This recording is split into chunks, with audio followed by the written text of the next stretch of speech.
They were able to get the win after scoring 7 straight in the second quarter, so a game of runs. Justin Inacio, Angelo Petrakis on the opening faceoff, and Inacio recently drafted into the PLL.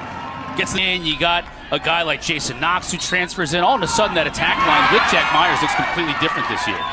Yeah, and I thought he just used his body so well. Like, get aggressive, get into the defender, and then as you roll, you take that step away from the pressure to free up your hands. And he's a superstar in the making, one of the best midfielders ever to play at Cornell, and a PLL recent retiree. And then Nick Myers, what a job he's done this year. Unbelievable when you think about it.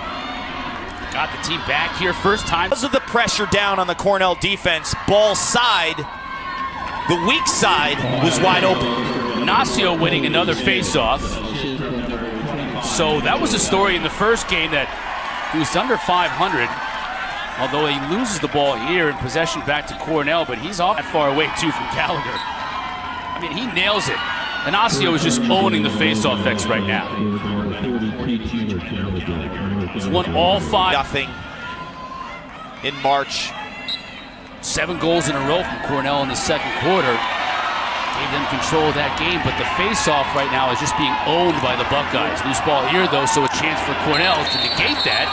We'll get a whistle. An illegal procedure. The Buckeye playing without his equipment. Ohio State came in for Tyler Gallagher, defending on the play and overrunning it. Face-off win for Cornell, so they got a little as well, too. So he's one of the most valuable players for Ohio State. Back underway, and Angelo Petrakis wins the face-off. That was another thing we saw early on in the game. It was all Inacio.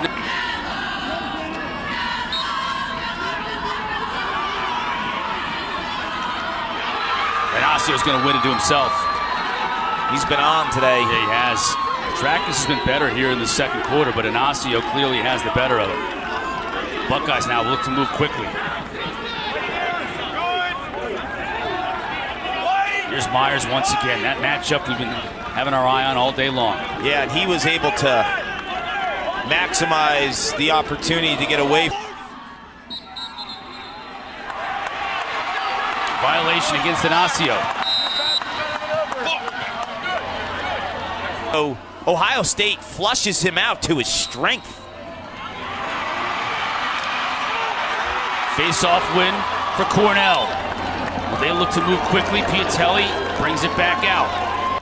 Both on the scoreboard and in many cases on the stat sheet. They won 5 of the 6 face-offs in that second quarter after Inacio had just dominated the dot to begin the game. Now again, here we go with Petrakis. Can they keep possession? They do here to start this second.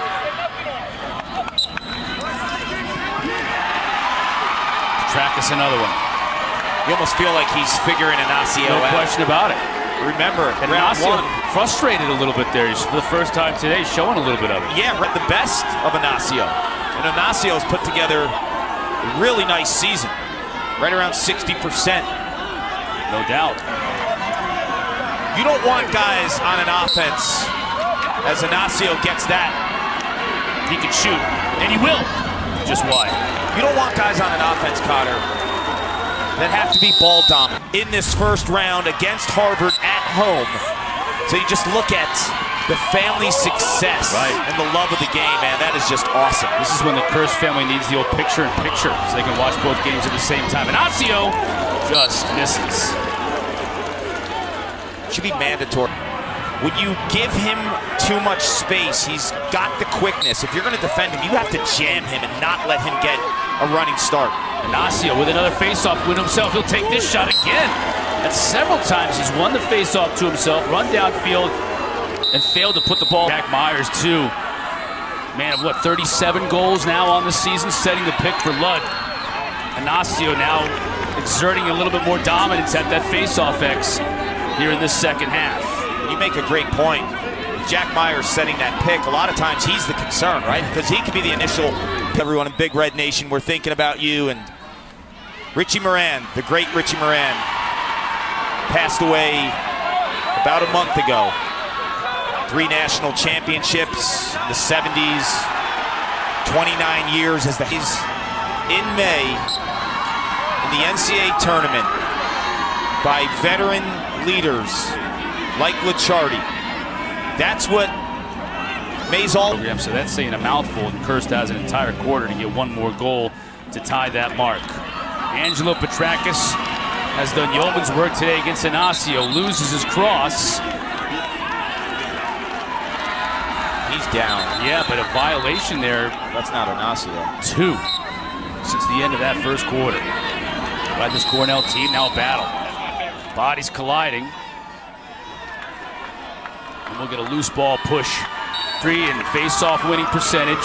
3rd round pick from the Archers in the PLL this past week. He's got to do work there at the dot, but you got to tip your cap to Petrakis.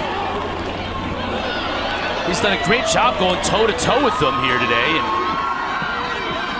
unfortunately for the Big Red, the loose ball goes the other way, but then forced out of bounds is Camille. Harvard at the half and Piscataway. NCAA men's lacrosse coverage continues next weekend for those quarterfinals. Action's going to begin on Saturday the 21st at noon on ESPNU. Visit NCAA.com. That's your home for all 90 NCAA championships. Inacio's got to come to the fore here. He just has to win these draws.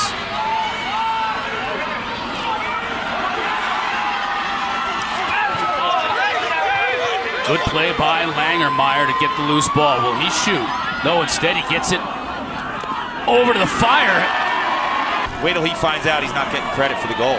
Great things happen when you throw the ball on cage, right? Timeout. Check that. Got a violation on the face-off.